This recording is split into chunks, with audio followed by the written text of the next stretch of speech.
Welcome. Day 8 of Junk Journal, January 2025.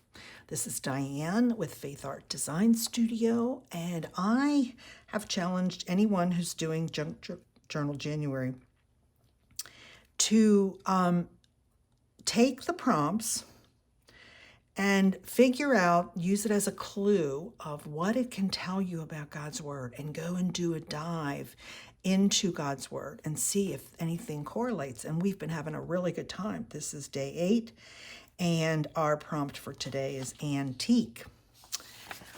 As you know, I usually look up the definition. So here's the definition of antique. Again, I think it's one we all kind of know, but a collectible object, such as a piece of furniture or a work of art, that has a high value because of its considerable age. So like the example, Pauline loves collecting antiques. I used to have antiques. I don't have any antiques anymore. I'm an antique almost.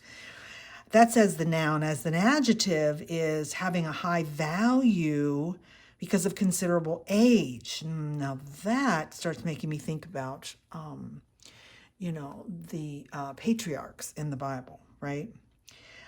Belonging to ancient times. And then as a verb, you can make something resemble an antique by artificial means, right? And the example there is sanding will change the luster of a sanded spot, especially if the finish has been antiqued. So that's about antiquing things, right? Well, the other point that I found, just to confirm, I wanted to make sure I understood that the customary definition of an antique requires that an item should be at least 100 years old and in original condition, not been restored, right? Well, then that took me to the word I just used, restored. So I went and looked at, does the Bible have any stories of restoration?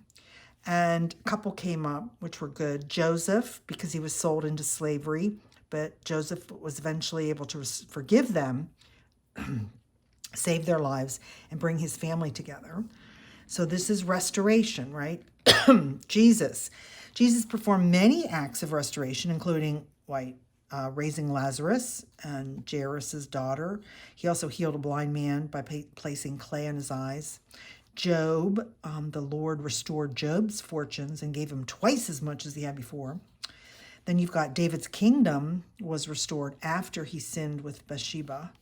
And Dorcas, Peter prayed over Dorcas's dead body, and she was miraculously restored to life. So then I kind of went with more, what does that look like? And the verse that came up for like David's repentance and restoration was Psalm 51. Create in me a clean heart, O God, and renew a steadfast spirit within me. That's Psalm 51:10.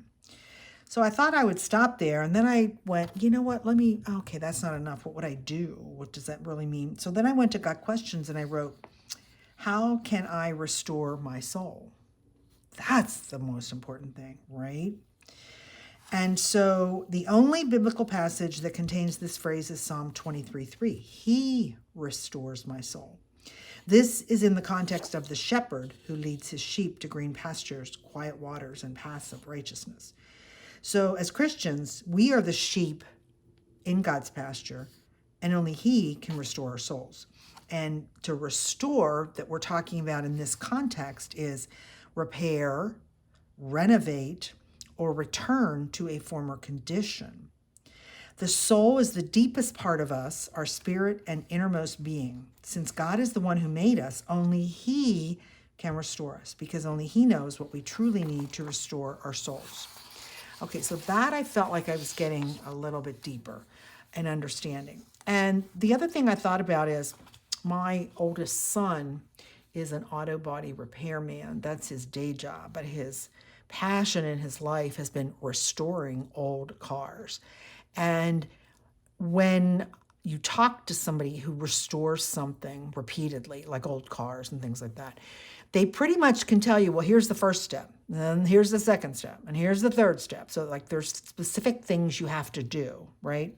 So I loved when this came up in the next part of that, how can I restore my soul, where it said, God has provided for us when we face discouragement trials and temptations. He has provided 3 primary sources of encouragement and strength. Well, that leads me to what did I decide to do on my page? No real techniques here today. What I did here was I took a piece of paper from and it is an antique. It's 91 years old. It's not a true antique, right? Because we just said you had to be 100 years old. Here it is. Thought I had it. I bought this from 1934. I just love looking at this. It's somebody's ledger, right? And it's just like so cool. The first few pages are done. And then the back pages, I don't know why it looks like a woman's handwriting, but isn't it just really cool? So I took one of these. I've had this book for 4 or 5 years, and I paid too much money for it off the internet, but that's okay. But I haven't used it because, quote, it's too precious and it's an antique. So we don't want to be caught with, especially in junk journaling, right? That we don't use the things that we get. So this is truly a piece of junk that I am restoring, right? And I'm restoring it because I'm rejuvenating it and using it in something. So I took a page, folded it on a little bit on the edges, and I made a pocket. And then I used my ultimate ephemera pieces and just decorated it a little bit.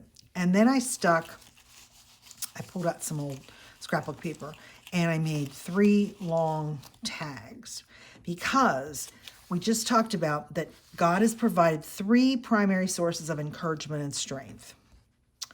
First of all, he has given us, number 1, his word to guide us and nourish us spiritually. And then I wrote some notes on the back. You can't really read it. We need to spend time reading his word, hearing his word, and obeying his word. And there's all the Bible verses that go with that. So that was the first one. The second one that he gave us is he has given us the privilege and power of prayer. And then I wrote, I need to take my problems, discouragement, and tiredness to God in prayer. Knowing he loves me and cares for me. That's how he can restore me. But he can't restore me if I don't bother going to him and telling him that I'm tired, I'm discouraged, right? So we have to keep that communication line open. And then the third thing that he has given us is other Christians to encourage us and support us. And I wrote on the back of that it's important to be part of a healthy, well-balanced church and to regularly worship and fellowship with other believers. Now, I feel like that's what I'm doing with you in my videos. Christians who have gone through similar struggles can be a great source of encouragement and help us as we go through dark times. And then I put some, I wanted to hang some dangles on them. I felt like I wanted some dangles in my book. I didn't have any dangles in here yet. And of course, it's going to make it hard to close, but that's okay. And so what I did was the link is in the description for you to go to Got Questions and to go directly to how can I restore my soul. So it's longer than what I read to you today. But I like it, and I thought that the thought process was so perfect for junk journaling and antiques, right? So in junk journals, most people love to get all the old things. Like I said, this old ledger that I found, old books, right? A lot of junk journals, you see videos how they take an old book and they don't really restore it, right? They're converting it into something else, but they're acknowledging that it's still useful. And I love how that's what God does with us, right?